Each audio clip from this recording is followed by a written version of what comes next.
Welcome to the United Nations General Assembly.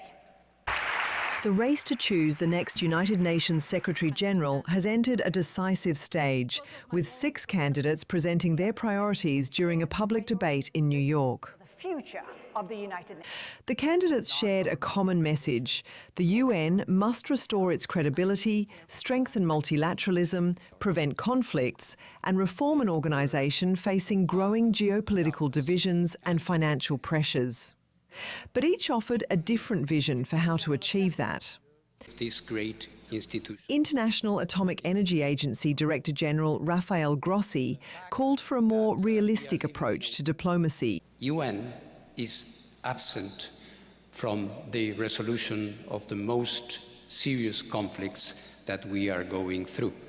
And we also see that we are not performing at the level we should be in other areas. But multilateralism can deliver.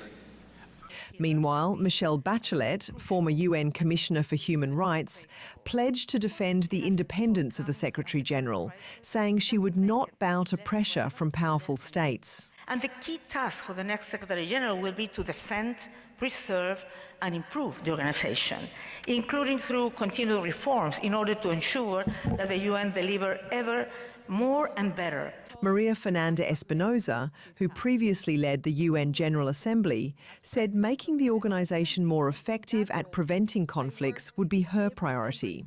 I listen to every voice. Meanwhile, former Secretary-General of the UN Conference on Trade and Development, Rebecca Grinspan, said her priority would be making the UN more relevant, so people no longer ask, "Where is the UN?" Former Senegalese President Macky Sall called for global financial reforms and stronger partnerships, while Guyana's permanent representative to the UN, Caroline Rodriguez Burkett, highlighted neutrality and diplomacy as key strengths of the Secretary-General. At the end of the podium, with Michelle Bachelet. 5 of the 6 candidates are from Latin America and the Caribbean, a region widely expected to hold the post under the UN's informal regional rotation system. There is also growing support among many member states for the UN to appoint its first female Secretary-General in the organisation's more than 80-year history. No candidate delivered a decisive performance, although Grossi, Grinspan and Bachelet are seen as the best-known contenders.